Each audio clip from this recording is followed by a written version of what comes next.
Buenos días. La entrevista de LPTV de hoy eh, está planteada a las dos directoras de las próximas jornadas de la LP, de la Escuela Lacaniana de Psicoanálisis, que van a tener lugar el 2 y el 3 de diciembre en Madrid, en el Círculo de Bellas Artes. Serán las 22ª jornadas, la 22ª jornadas de la LP, y en esta ocasión el título que ha elegido la escuela para esta convocatoria es un título muy particular. Lleva como nombre Lo que hablar quiere decir. Le hemos pedido entonces a Paloma Larena y a Constanza Meyer, directoras de las jornadas, que participen de esta conversación para transmitirnos las líneas fundamentales de la misma. Paloma Larena y Constanza Meyer son psicoanalistas, miembros de la LP. Bueno, primera cuestión que os quería plantear es sobre el título. Lo que hablar quiere decir, que ese título de las próximas jornadas es un título un tanto misterioso. Eh, Nos gustaría saber un poco más acerca del mismo. Bueno, voy a empezar yo. Muchas gracias por la invitación a contar algo sobre las jornadas. En efecto, lo que hablar quiere decir es un título que llama la atención y enseguida genera también curiosidad. Pienso que por la manera en que está construido el sintagma, lo que hablar quiere decir, no lo que quiere decir hablar, y porque invita a reflexionar sobre el acto mismo de hablar más allá de la teoría de la comunicación, de lo que plantea la teoría de la comunicación, como un acto que es característico y único del ser humano por habitar el lenguaje. Podríamos responder quizá con Freud que justamente fue lo que hablar quiere decir lo que lo llevó a descubrir el inconsciente y a plantear la cura por la palabra, intuyendo lo que luego Lacan subrayó, que somos seres hablantes, cuerpos hablantes, marcados por el lenguaje. Esto hace que cada uno de nosotros tenga una especial y distinta relación con el significante. Y con las palabras intentamos, a lo mejor en vano o de manera fallida, dar cuenta de lo que nos pasa, de lo que nos aqueja. ¿Por qué? De manera fallida, porque siempre hay algo que escabulle a la significación. Es la experiencia, a su vez, de la radical imposibilidad de hacer corresponder significante y significado. Y ahí radica el fundamento mismo del psicoanálisis. Es su marca de distinción frente a otras ofertas sí, porque presta la escucha a la manera única e irrepetible en que cada sujeto se las arregló con el aparato simbólico incompleto que nunca va a alcanzar para ser con lo real. Un síntoma puede parecerse a otro síntoma, pero lo que para cada uno eso quiere decir es diferente de manera radical y tiene que ver con esta condición de que somos seres hablantes, como dije antes, sexuados y mortales. Entonces, solo el psicoanálisis como práctica y como discurso puede ofrecer, acoger esta diferencia radical. Añadiría algo más en cuanto al halo de enigma del que hablabas, Andrés, del título. Y diré que quizás eso lo hace muy sugerente y que es lo que nos ha permitido declinarlo en diferentes ejes de trabajo que van desde las entradas en análisis por la vía del encuentro con la propia enunciación, pasando por las variedades sintomáticas en que el decir singular se presenta, o los modos de intervención del analista en la dirección de la cura, o también algo de la clínica con el autismo, lo que los autistas nos enseñan en su relación con el lenguaje. Y por otro lado, también vamos a tomar el valor y el peso de la palabra en el mundo contemporáneo. ¿Qué ha pasado con ella? ¿Qué efectos tiene? Si eso cambia o no cambia la manera de relacionarnos con el lenguaje y tiene efectos en las personas. Bueno, algo un poco variado. No sé, quizá ahora le pasaría la palabra a Paloma, más que nada porque creo que ella puede decir algo más de este sintagma enigmático lo que hablar quiere decir. Bueno, algo más. Siempre podemos decir algo más y seguir y seguir. La frase viene de un escrito de Lacan que se llama Variantes del acuratipo, y allí él estaba hablando a los analistas sobre la formación del analista y sus desviaciones. Y planteaba como una regla fundamental de la práctica el no hacerse una idea demasiado elevada de la misión del analista, ni menos aún el profeta de alguna verdad establecida. Me parece una frase muy interesante y fuerte. Y allí él plantea que hay una ambigüedad interna al psicoanálisis, que es la cuestión de lo que hablar quiere decir. Es por eso que hemos tomado esta frase. Allí, en este momento, él dice que el sentido del discurso reside en quien lo escucha y otorga al que lo escucha un poder discrecional del que es responsable con el fin, y se dirige a los analistas, de llevar la palabra a una potencia segunda, que no se quede en el bla, bla, bla o en la charla sin más. Esto se contrapone, digamos, a la teoría de que hablar sencillamente desahoga. No se trata de hablar para desahogarse, se trata de hacerse responsable de lo que se dice. Una cuestión que nos parecía interesante también aquí plantear es que las jornadas han tenido un eco, por su título, en otros profesionales, no solo en psicoanalistas. Gente que trabaja con las palabras que resuenan en el cuerpo. Por ejemplo, periodistas, actores, poetas, escritores, profesores, dramaturgos, artistas en general. Por ello, vamos a poder disfrutar en las jornadas de un fragmento pequeño de una obra muy conocida por mucha gente que ha ido a verla en toda su extensión. Aquí vamos a tener un fragmento que se titula Los que hablan, que es de Pablo Rosal. Y van a poder acudir, también van a poder disfrutar después de este pequeño fragmento de la obra. Vamos a tener una mesa de conversación que se titula La vida oculta de las palabras.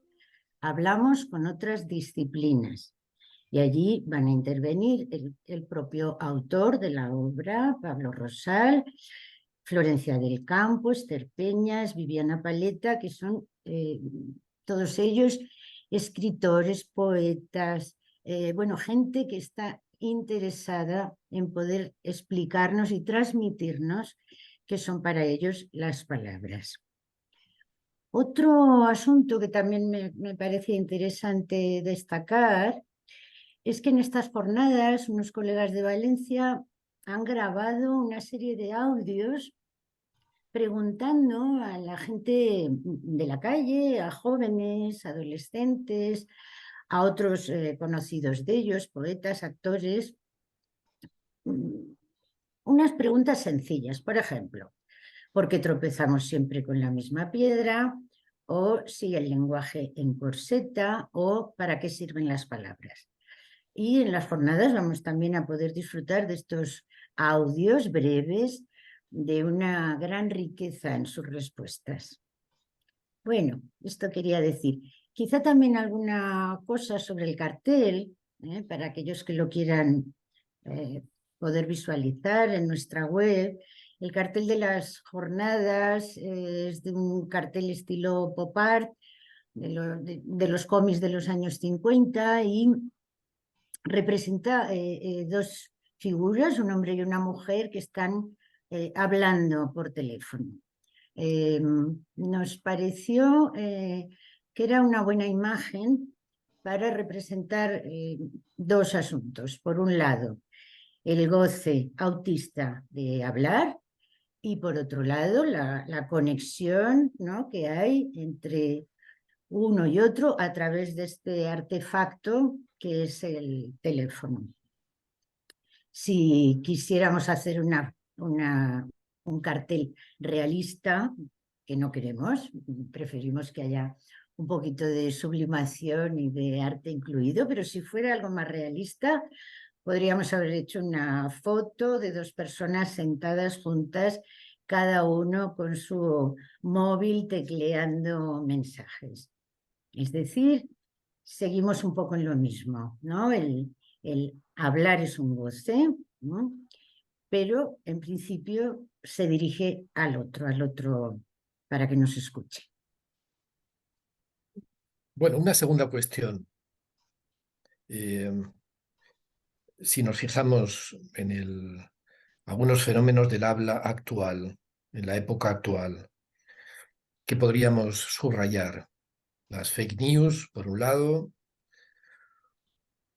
el debate alrededor de la cuestión del lenguaje inclusivo, por otro, podríamos añadir la aparición un poco sorprendente de listas de palabras prohibidas en algunas universidades, especialmente en universidades en Estados Unidos, pero es un fenómeno que rápidamente se traslada a la actualidad académica española. Este conjunto de protocolos y de normativas sobre la lengua que se habla y sobre el lenguaje.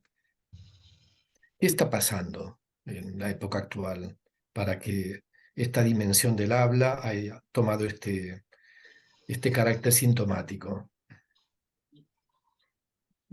Yo creo que estos temas nos conciernen realmente y nos afectan en lo cotidiano, porque un poco lo que decía recién Paloma, por un lado vivimos, dependiendo de nuestro gadget de turno, invadidos por imágenes que están en constante movimiento, cargadas de mensajes que se consumen con avidez y con la misma avidez se descartan segundos después.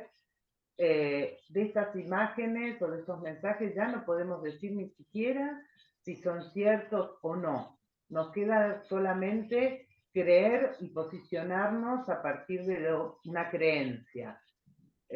Particularmente en estos días oscuros en que parece que la pulsión de muerte está más desatada que nunca.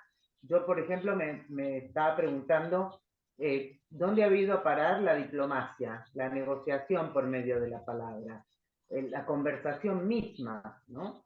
En realidad parece que hubiera desaparecido, quedado fuera de juego o dimitido directamente en su labor para dejar paso a simples voceros de los diferentes bandos, donde solo podemos, como consumidores, escoger un lado para identificarnos. Y en lo que respecta a la corrección política, te diría que pasa algo parecido, ¿no? Por ejemplo, se propone la reescritura de clásicos de la literatura que se adaptan a partir de unas ciertas, digamos, normas para convertirlos en manuales de vida. O las editoriales contratan los llamados lectores de sensibilidades, entre comillas, que son profesionales que detectan incorrecciones políticas antes de publicar un libro para evitar la famosa cancelación o la cultura de la cancelación, esquivarla.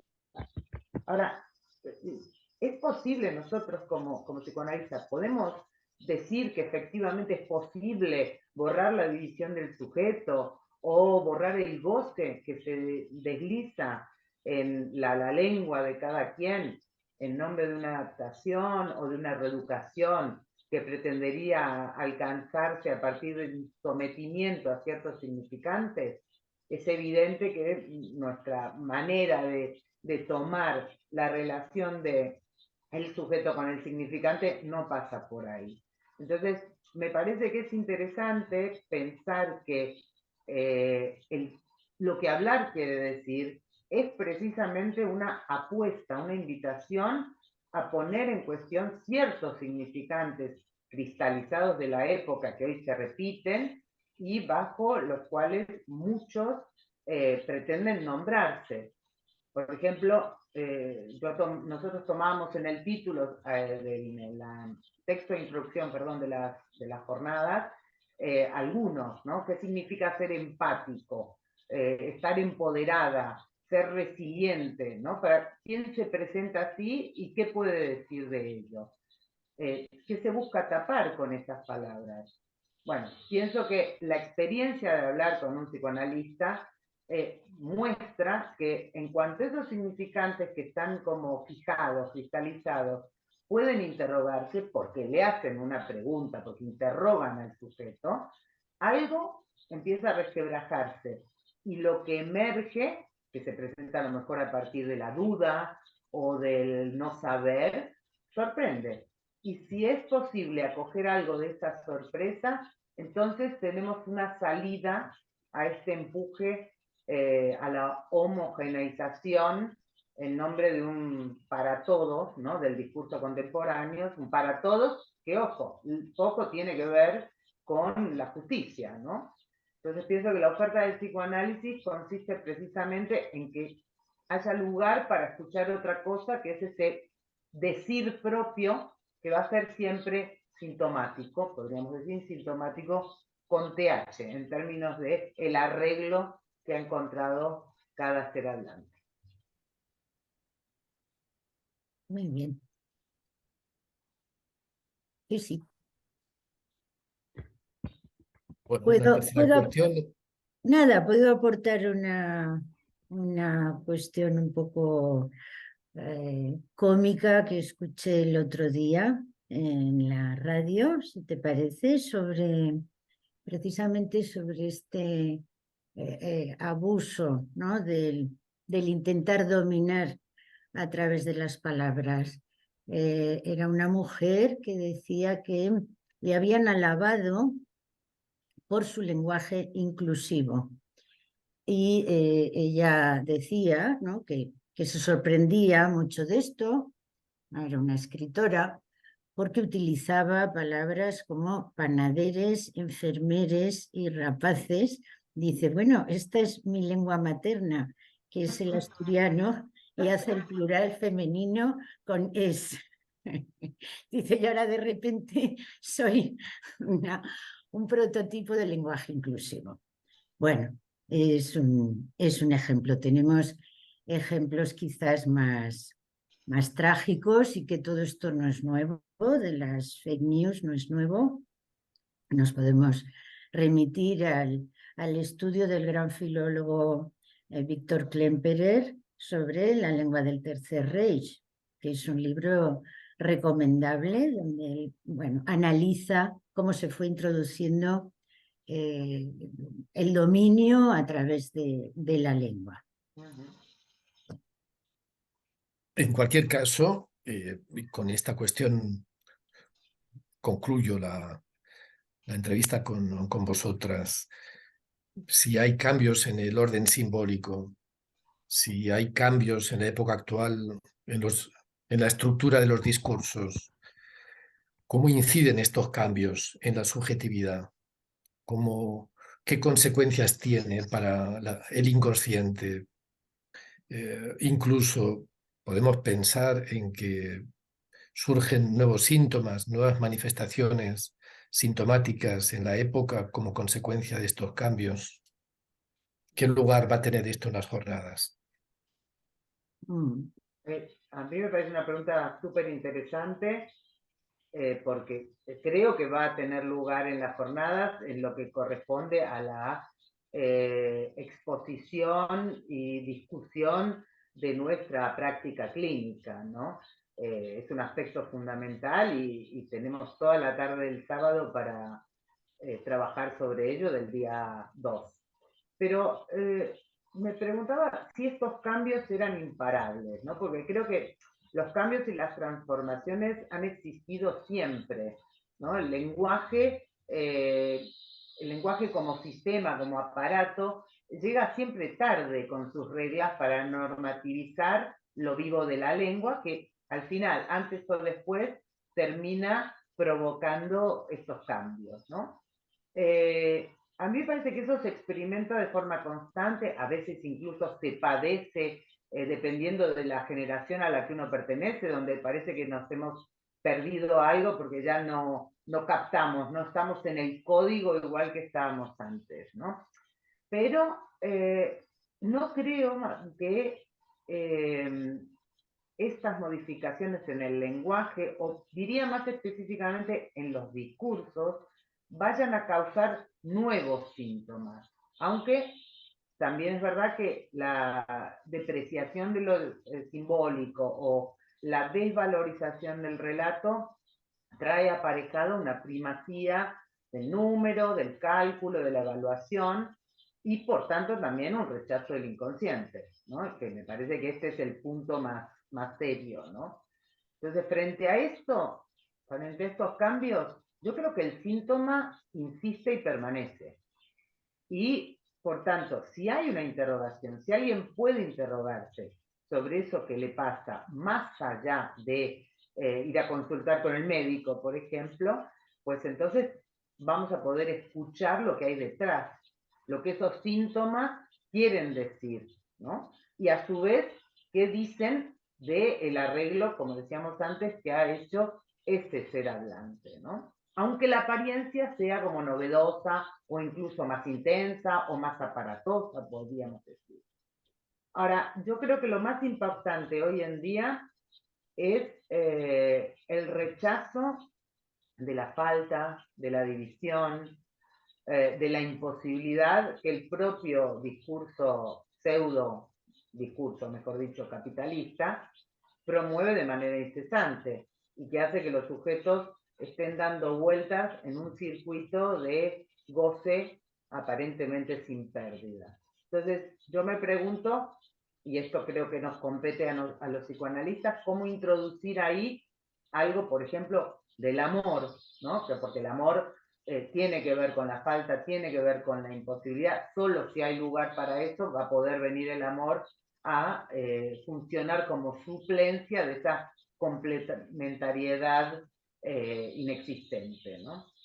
Entonces creo que la experiencia analítica tiene algo que decir ahí, porque no puede tener lugar sin el amor de transferencia, ¿no? Que solo va a poder instalarse si aquel que consulta consciente a la falta y a la imposibilidad, que se pone en juego, por otra parte, en el mismo acto de hablar, ¿no?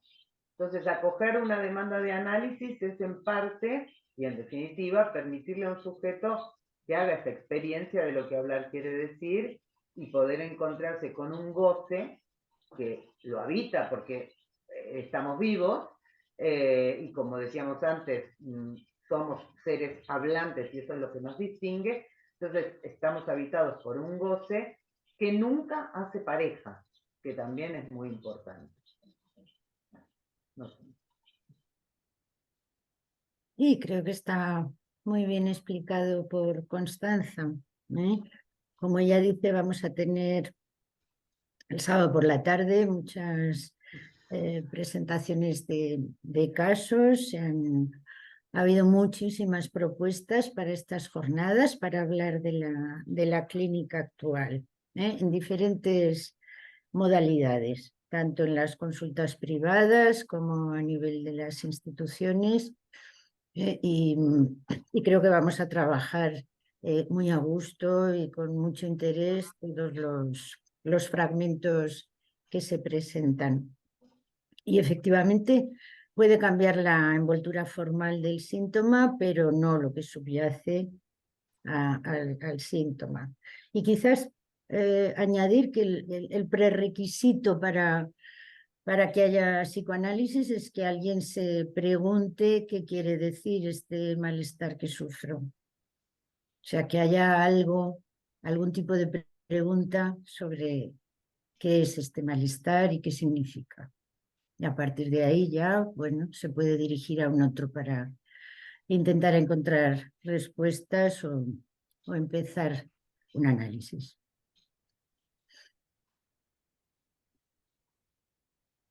No quiero dejar pasar la oportunidad de introducir una última cuestión.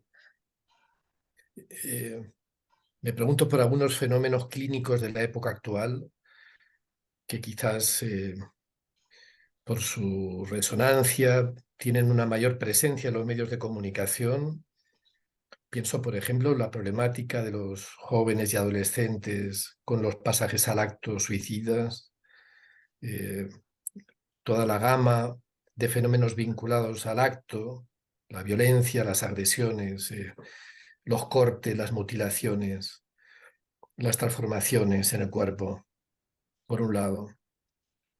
Por otro lado, fenómenos donde lo que encontramos es otra cara de una dificultad con el habla, desde el autismo, que ocupa un campo particular, a otros fenómenos donde el aislamiento, la incomunicación nos hacen resonar también en otro terreno el título de las jornadas.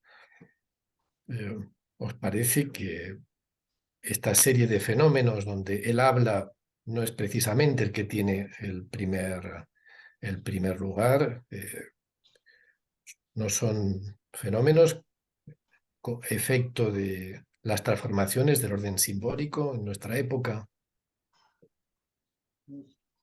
Eh, yo creo que va en la línea de lo que decíamos antes, efectivamente, el cortocircuito de la palabra cortocircuitada, la desvalorización que tiene, por ejemplo, dar la palabra en el sentido, te doy mi palabra, me comprometo, eso parece que ya no existe, que no tiene lugar. Entonces me parece que introducir algo de eso permite al menos conmover eh, la opción de que solo cabe el pasaje al acto, que solo cabe la violencia a nivel masivo, o que solo cabe incluso la identificación a nivel masivo en una intervención sobre el cuerpo, en un yo soy eso y en eso me voy a transformar. No sé, pienso que si uno puede ofrecer, pero depende un poco de lo que decía Paloma antes, es decir, me puedo interrogar, hay lugar para interrogarse sobre eso. Y yo creo que ahí a nivel, por ejemplo, de el sistema educativo, se trata de prevenir y no se dan cuenta de que a lo mejor se necesita ofrecer un espacio de palabra, donde ese sujeto no se desenganche del otro. No sé, voy por ahí. Sí, sí, efectivamente. Y bueno, Andrés, claro que sí, en otro espacio ayer mismo comentaban algún colega que hay todo un trabajo previo por parte de los analistas con la gente que llama, que viene, que acude o que les traen. Hay que tener en cuenta que, por ejemplo, a los niños los traen o incluso a los adolescentes para poder empezar a hablar, para animar a tomar la palabra, para pasar del no sé a otra cosa. Y todo ese trabajo costoso y minucioso es una parte de nuestra práctica, claro que sí. Bueno, muy bien. Vamos a concluir aquí. Muchas gracias a Paloma Larena y a Constanza Meyer por esta conversación y nos encontraremos el 2 y el 3 de diciembre en Madrid para las jornadas. Las inscripciones están abiertas, se puede acceder a través de internet, en la página web de las jornadas. Bueno, muchas gracias y hasta pronto. A ti, Gracias. a ti, Adiós. Andrés, un saludo.